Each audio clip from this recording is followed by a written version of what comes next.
Okay, and welcome here live to the pool deck for another episode of the Glory Days. I'm Nick Martin, joining you on the fabulous brown leather couch on the side of the pool here at the Doon Kennedy Hobart Aquatic Centre for what has been the first of the official training days. Joining me on the couch, my couch compadre, Harry Vanderwood.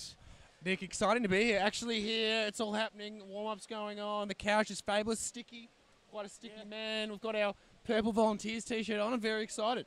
Yeah, look, I think this has been a fabulous pickup. It's not quite the beauty of the festering orange couch from the Old Nick Theatre, but look, it's got that sticky vinyl look, and I think after 3 or 4 days of players climbing on and off it in their Speedos, and you know there's going to be blood, sweat and tears on this couch. Yeah, look, we asked a tough question, so there will be tears and probably blood, but also that chlorine will get on here and really hopefully make a bit of a sticky, sweaty mess, so I'm looking forward to that. So, Harry, let's get straight into it. The centre is looking absolutely fabulous. Issue I've got is my cameraman sitting up there is too busy on his phone to actually pay attention to what's going on. Oh no, he's with us. Wait, here we go. So as he pans around and looks at this fabulous centre we've got here, it's really been dressed up. The courts have gone in. I think the new clear walls are looking fantastic, Harry. Yeah, important one for both the cameras and the referees having those clear walls. So I think it's all looking really good and the courts come together great. Yeah, and the courts here are absolutely massive. You know, the full 25 by 15, not something a lot of people get to play on, and it's interesting seeing the teams try to come to terms with the size. Yeah, certainly those full-size courts, and it's surprising how much wider even a metre or two makes to the feel of the court. It just feels super wide, and a lot more swimming goes on, so it'll be good for those fit teams. And the water clarity is keeping up really well, so we're really looking forward to seeing some great shots, Harry. Yeah, it'll be good. Can't wait for the comp to start on Friday morning and get those amazing shots coming. The cameras are looking great, getting in the right spots, and should be some amazing stream. Well, I haven't had our cameraman signal any problems, and I haven't had our sound guy signal any problems, so we might get stuck into it. So we're going to start off with some homegrown heroes, and we're actually going to get Australian team manager and junior underwater hockey stalwart Sandra Milner to come and join us on the brown leather couch. Sandra, as she trundles down here. Harry, if you just make some room. She's a little squishy. It's tight, Sandra. Welcome.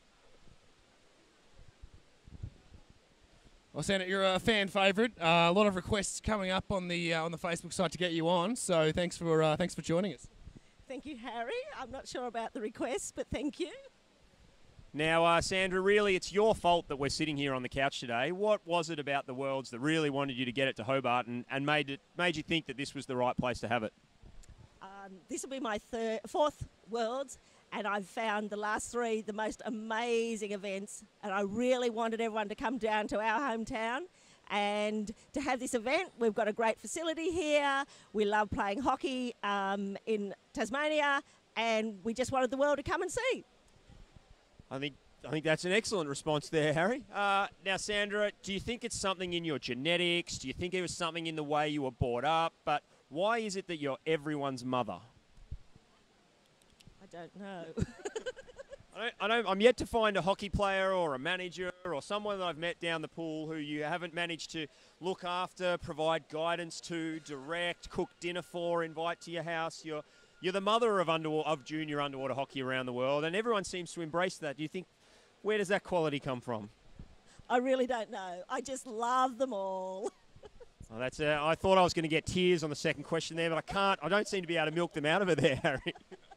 Yeah, I think wait till the end of the tournament, Nick, and we should get Sandra back on. There'll be a few tears as per usual. So I don't know if it's a particularly an Australian thing, Sandra, but maybe we're just really useless. But you do seem to have to care for a lot of us all the time. But I see you also doing it with other countries as well. So maybe you just produce us to be useless. So we need you, Sandra. Is that what would you say? No, not useless, Harry. I'm just there if you need me. Which is extremely frequently. Now, Sandra, we've got a bit of a different spread of teams this year. Argentina, in addition to the junior roster, and they're in the pool warming up in front of us here. I think everyone's really excited to see them. Were you expecting to see teams like that coming to Hobart?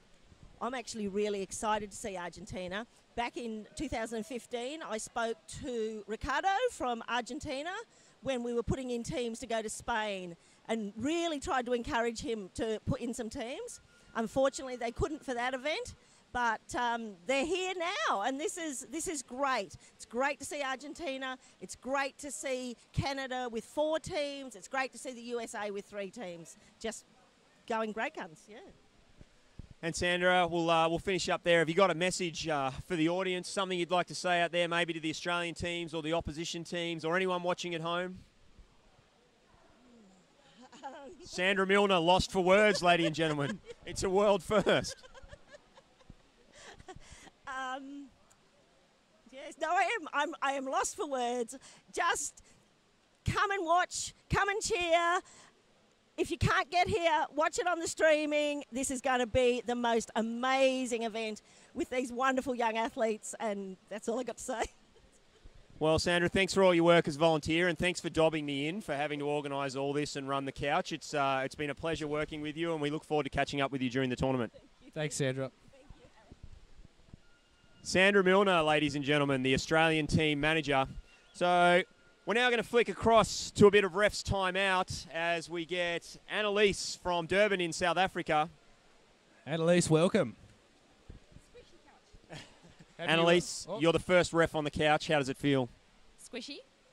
It is a lot squishier than it first looks. You expect that kind of firm leather, but then it feels like it's had better days. Well, sitting on the deck ref and also on the chairs, this is quite comfy actually.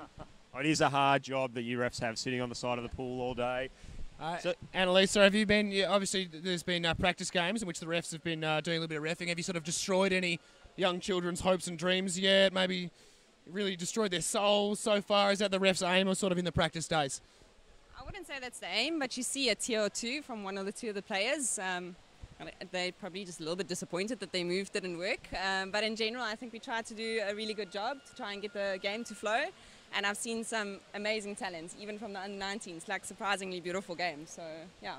Yeah, it's definitely great to see some open, fast hockey happening in the pool. I think the big courts help with that. And I must say, watching a few of the practice games, the referees seem to be sharp from the beginning on this tournament. I haven't seen hands going crazy. I've seen a lot of advantage being played. Has there been a direction from the referees to try and keep the game flowing? Definitely. So that's our main aim, is to keep on playing advantage and making it the best for the players. So we work as hard as possible to place the pucks quickly, to get the flow of the game, and to watch for when it's really an infringement rather than just accidental. Okay. Now, what's been happening up at the referees' accommodation? Because obviously there's 30-something of you packed into this amazing boutique B&B, which I've managed to secure for you in Battery Point there. Well done. I know Jenny Kennedy often causes a lot of trouble. I've seen bags that have been glad wrapped shut, and I've seen things hidden, and people wake up covered in glitter. And have there been any pranks going on yet? Chucky is still working on a halo, so pretty much like yours. Yep. It's just sitting above her head and not on her head. But no, she's behaving for now. We're waiting for the moment, right? We'll have to check in on that one later in the week. Yes. And the facility here in Hobart, is it the first time you've been here? It's first time. Really enjoy the city. It's absolutely beautiful. Australians are actually quite polite. I expected them to be arrogant, but it's more like a cheeky confidence, and it's actually really cool. And then the facility is really nice. Water is great, surface area is beautiful, and I think the pool setup's also, the guys are working hard on getting that right for the players. So. And Vertex has come to the party, providing you guys with caps and referees' vests and your T-shirts. All the equipment looks really nicely branded, looks comfortable. You happy in the water? Pretty happy for now. Excellent. And anything you'd like to say to the people out there back in South Africa? Yes, having a fabulous time in Australia. They're not arrogant. They have cheeky confidence like these two, and they're pretty cool. So yeah, it's worthwhile visiting. It's an awesome place. Cool. Well, Annalise, I hope you have a fabulous week here in Hobart, and thank you very much for coming along and volunteering your time as a referee. Obviously, all the referees volunteering. It's a huge effort, and it's a massive week, and we really appreciate it and look forward to seeing you around the pool deck. Indeed. Have fun, guys.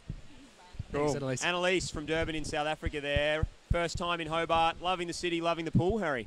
Yeah, look, not surprised, Nick. It's an amazing city and amazing bunch of people down here in Hobart and in Tassie in general. So, no, it's super exciting to have all the refs here, and I think that party house they have will be pretty important come the whole week. Keep morale high for them. Yeah, no, look, they're in a great spot up there, Battery Point, the hub of the Salamanca market and all these other great things that the Hobart waterfront has to offer. So, joining us now in the Customs Lounge, so eager to get in the couch that she just came running across the pool deck to dive into the couch here, Harry. I don't think I've ever seen someone so excited about a bit of sticky brown leather.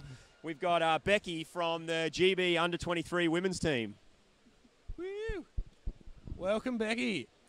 Now, Becky, I've heard of a number of reports saying that you're probably the show's #1 fan. Is it true that you've actually watched every single show multiple times? Not entirely. What's your sort of? Have you seen the show before? No, I've been very busy training. Great answer. I think the coach will be happy with that one. We're going to have to get on to the producer about that there, Harry. We've been given false information as usual. Yeah, a lot of people tend to lie when encountered with their heroes, Nick, so I reckon that she probably has watched a fair bit of the show, but it's just a little bit too shy. So, Becky, how have you found the first couple of days practicing? Are you enjoying the facilities and the pool? Yeah, it's fun. I like the bottom. It's smooth enough to move fast without sliding away. The pool's a bit cold. You could work on that. Sure. Well, I think when you get into those pretty intense games, I think it won't be too cold for you then, hopefully. We'll see. As long as I get to sub in. Now, Becky, you're a bit of a veteran in the under-23 women's team. I think, is this your 3rd Worlds, am I correct? 4th Worlds, because you did actually play with my partner Hannah in Dordrecht, is that correct? No, she was on the under-23s and I was under-19 at the time. But yes, I've been to all of the last 3. And how are you finding the warm-up days here comparing to the previous tournaments? You're stretching my memory there. Come on, Becky, you've got to be under 23. You can't be having that much trouble remembering. So Castellón was the one that was in Spain. That was quite hot. Then the one before that was Hungary, where there was lots of people and the outdoor pool was a little bit rough. It was fairly hot there too. Yeah, from memory. And then the first one, Dordrecht, 3 metres. Also pretty warm. Yep. You're not living up to that. So we've turned the tables and really cooled it off here. How are you finding coping with the frosty mornings in Hobart? It's just like home. I saw it was mid-30s in London and England a couple of weeks before you guys came away, so it's a fair temperature shock. That is the 1 week of the year, though. Yeah, and people just lose their mind in London when it gets above 30, don't they? It's a pretty rare occurrence. I haven't been in London above 30. Not sure it ever actually happens. Are you enjoying being able to speak English in a tournament country? I mean, Australians and especially Hobartians don't speak the best English sometimes. Sometimes it can be hard to understand. Are you having any issues understanding the locals? It's not too bad. As long as I can get food, I don't really mind. And Becky, obviously the tournament kicking off on Friday. Which team are you most looking forward to playing against? Colombia. Yeah. I've lost to them in my last 2 World semi-finals, and I don't want it to happen again. And well, it's a big game to bring up because they are the defending world champions. I don't want to lose to anyone else in the semi-finals. It's always a good game plan policy in a semi-final to try and win. I have been both sides of the equation. Sometimes you try and lose a semi, and it's just not a great plan. So certainly a good tactic there, and hopefully you manage to get one back against the Colombians, for you anyway. I hope so. It's the game plan. Well, Becky, best of luck during the competition. Thank you very much for joining us on the couch. Have you got anything you'd like to say to the GB fans back home and the fans of the Glory Days? Well, always thanks for watching. It's nice to have support. I hope we bring back gold. Yeah, great call. I'd be very surprised if the entire GB population back home isn't tuning into this live. So fantastic. I'm sure you have their full support. Obviously, we've got a broadcast deal with the BBC, so that's 100%. Keeping us in touch with London there. Becky, thanks again for joining us. Have a great competition and welcome to Hobart. Thank you very much. Thanks, Becky. Becky from the GB Under-23 women there, Harry. We're going to finish up with another sort of, I guess, standard fixture of the competition. He manages to crawl his way into the venue every time. Mind you, it's the first time I've seen him lost for something to do and relaxing on the pool deck. We've got with us now the CMAS Technical Delegate and Tournament Director, Tristan Reynard. Tristan, if you'd like to join us on the couch. Welcome, Tristan. Tristan, looking resplendent in purple. I might say it is your colour. Oh, thanks, boys. It's nice to be here, to be honest. Now, Tristan, you're a veteran of many trips to Hobart. Obviously played here in 2000. Has it changed much since then? No, it's a great facility. Obviously, coming through in 2003, I think I played the final match here, and then I was also coaching the junior boys team. And then that was the start of obviously doing a lot of coaching for the next 6 or 8 years. The facility's always great. The clarity of the pool's awesome. The pool bottom speed is great. So to me, I can't complain. It's a lovely pool facility, and it's great to be here in July. And Hobart's turned it on the last few days. Beautiful, clear, blue sky days. Snow on the mountains. A bit crisp, but it's clear. We've had no wind. We even had the pleasure of the Lord Mayor welcoming us to the city. I think it's a fabulous venue for not only the pool, but outside. No, it's been great, and it's for us. We had a snowstorm at home, so it's quite nice to be over here, seeing that hit the country in New Zealand. It's really pleasant, and when you walk through the markets, I've walked to the pool both days now that I've been in Hobart. It's fantastic, and the Lord Mayor's welcome last night was awesome, and it's great to be welcomed at the federation level. And she, the Lord Mayor actually pulled my tie and told me I had to award you another tournament. So look forward to the next bid from Australia. Yeah, it'll be well and truly after I retire from organising, I can guarantee you that. And first time ever frog in my throat on the glory days.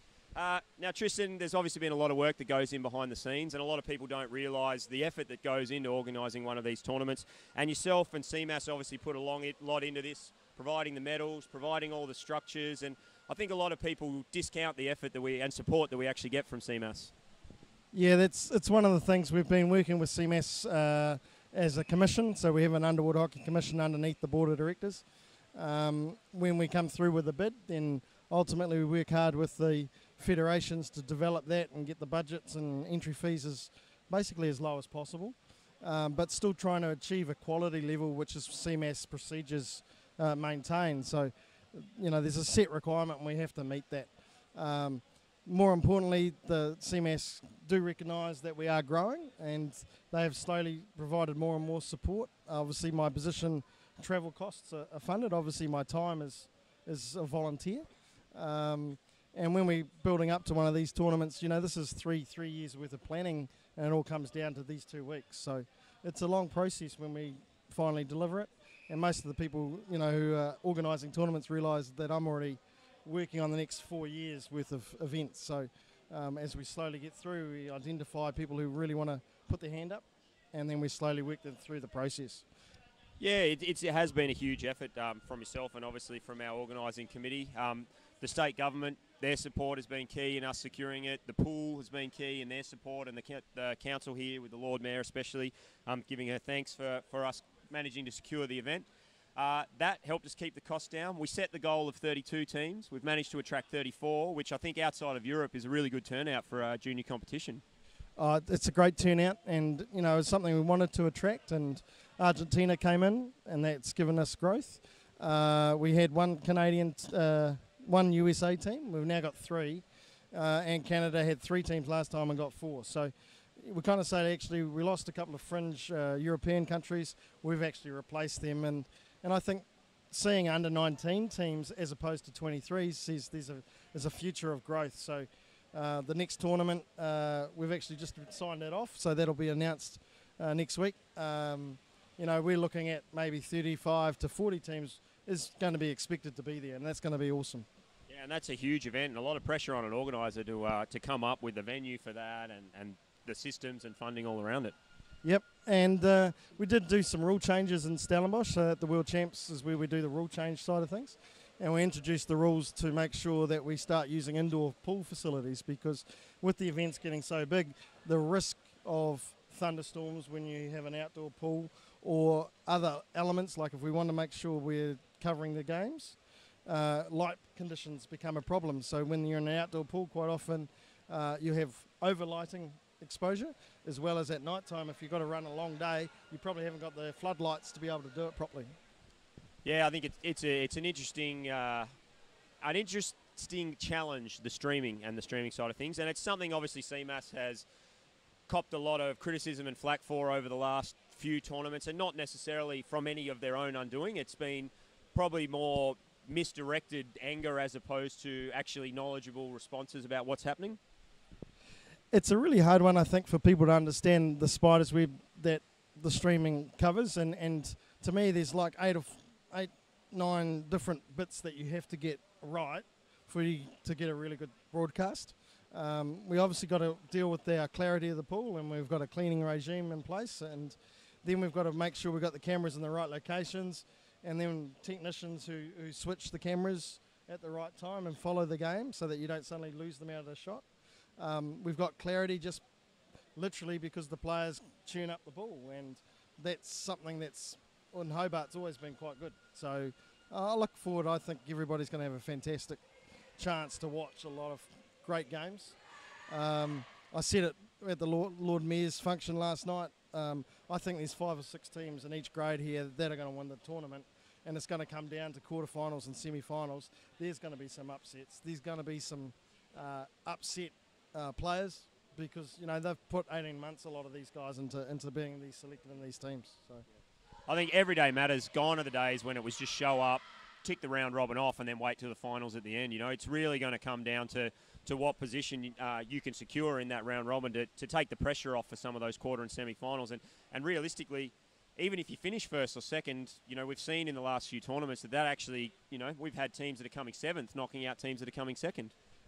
Yeah, and unfortunately for a New Zealander, we've had it a couple of times in the last 2 tournaments.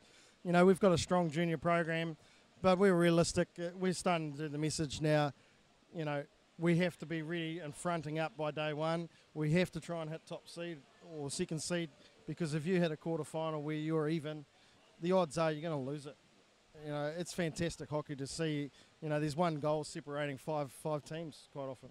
Yeah, no, it's been a great competitions over the last probably 2 or 3 worlds.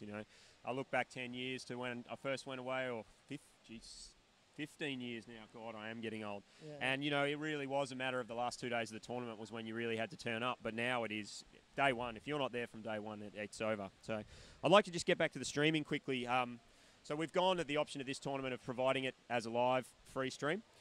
We've opted to do this kind of show interface, and I think that's a good thing for hockey to kind of change the scene a little bit and really kind of set a precedent for what the players and the audiences expect.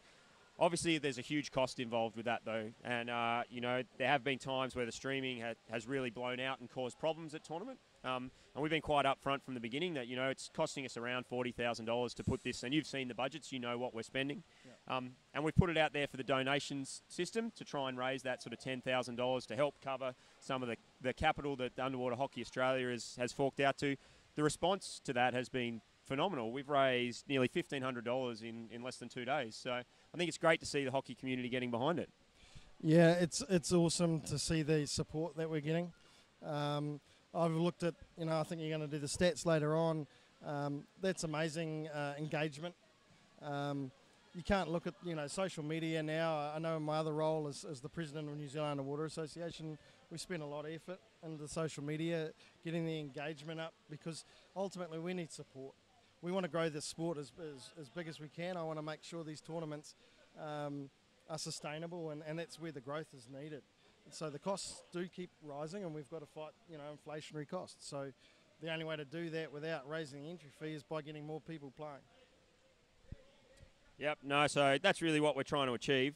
So I'll give you a chance now, and I know Harry's going to hate this because you get a chance to speak back to New Zealand, but would you like to send a message back home, back to your association, back to the supporters? Half of New Zealand's travelled to Hobart to watch the event, so there's not many people back home left to hear it, but if you've got a message back there or a message for the teams? Oh, look, I think New Zealand teams, they've put in a lot of work. I think you've had the under-19 girls on with Georgia and Charlotte. I think you interviewed them, and look, those guys are playing a lot of hockey, and I think, they've done the work. The issue here is coming down to the top 2 inches, and whoever makes the least mistakes will get the victory. And I think, look, I'm confident, always am. The New Zealand guys do the work, but I'm realistic. There's 5 other teams are probably in each grade. If we don't get it right, we're going to have to suck it up and just be good losers, really. That's the way it is. All right, well, I'm going to keep you on the couch here while we just go through our media watch for the day. So we've now hit 1,450 followers on the Facebook page, so we're creeping closer to our 1,500. The last week, we've had 65,000 people reached through posts and engagements on the Facebook page, which I think that's fantastic publicity for the sport. Yeah, that's great. I think the engagements, like one of the people, when you're doing the Facebook and the side of things, is if people start sharing it, that really helps get the reach as far as possible. So it's not only just looking at it and liking it, but it's actually sharing it onto your page and then also putting a comment and saying this is great. I think what your team's done, Harry and yourself, in doing the Glory Days has been amazing. And it's really helping stretch that reach. So I think, look, if we can get people all helping out and sharing and commenting on the share when they move it through, I reckon you can hit 150,000 by doing that. And that's everybody getting in behind it. I think that's a great goal for us to set, is that 150,000 for a week. At the moment, we're hitting, around the 17 to 20,000 in a big day. We've had a few quiet days in the setup because we've been busy setting things up. But I think it's really important to encourage people to share, to tag friends, to try and spread that reach so that we do get more people interested in and involved with underwater hockey. So that's 65,000 people with the reach, 17,500 engagements. So that's people sharing, people commenting, liking, doing those kind of things. So those numbers are fantastic. Our top performing post this week, we've had 10,000 people engage with our photo of the pool and the start of the tournament. 7,500 engaged with the Colombian dance performance post, the most recent one. And then we've had 2,500 just this afternoon for the photo of the under-19 GB boys on the Glory Days with, I quote, that guy in the headband, can we have a photo with him? So it's glad to see that I'm maintaining my anonymity on the pool deck. And then ticking through how the Glory Days is tracking at the moment. Harry, episode 1, 1,250 views. Episode 2, 1,052 views. And episode 3, 1,026 views. Yeah, look, Nick, I'm not surprised. I actually think those numbers are probably pretty low considering the actual talent we have on the show. Your photo with the GB boys just really proved that, you are a celebrity, and that's important. And then today, obviously, with Tristan, aka the big dog of underwater hockey, I'd really be surprised if those numbers just didn't go through the roof. So, congratulations. Yeah, well, I mean, it was $100 for a photo on the couch with me. I'm thinking, $150, $200 for a photo of Tristan on the couch with the headband? Mate, headband and Speedos, let's just see what happens. Like, I'm not putting words into someone's mouth, but I think people would pay a lot of money for that. I don't know. Have you got any Speedos left in your bag, Tristan? It's been a while since you've jumped in the pool. I actually brought some gear. I've been told I have to actually do the referee's beep test, so I think it's been at least 6 years that I last did the beep test. So... But I didn't bring any fins, so anyone who's got a pair of Breyers 41, 42. Just a cheeky promotion there for Breyers, mate. Yeah. Well, if Tom R was due to send me a pair, but I'm in the back of the queue, I think, by the sounds of it. But so I think 9:30 tomorrow morning, if I can have a pair of fins, that would be great. Thanks, fellas. No, well, thank you for joining us again on the Glory Days. This is our first broadcast from the pool deck on Glory Days Light Edition because we don't have a lot of our overlays and things set up yet. Tomorrow, we'll go full noise into the streaming setup. We'll be able to show some footage from underwater, and we'll really kick things off. So, Harry, thanks again for joining me on the couch in the Glory Days. Yeah, thanks, Nick. And on that, hopefully tomorrow we'll have a few of the practice games with a bit of a practice commentary session as well. So, should be exciting. Thanks for having me. And if you are down in Hobart, remember, come down tomorrow, pick up your supporters tickets. Tomorrow night, 5:30 p.m. at the Farrell Centre at the Friends School is the closing function. We'll close before we start, shall we? The opening function. We still have party tickets for sale. Jump on there, tinyurl.com/Hobart Party. Thanks, everyone, for watching. We'll see you all tomorrow night here from the pool deck. And until then, I'm Nick Martin, and this is the Glory Days.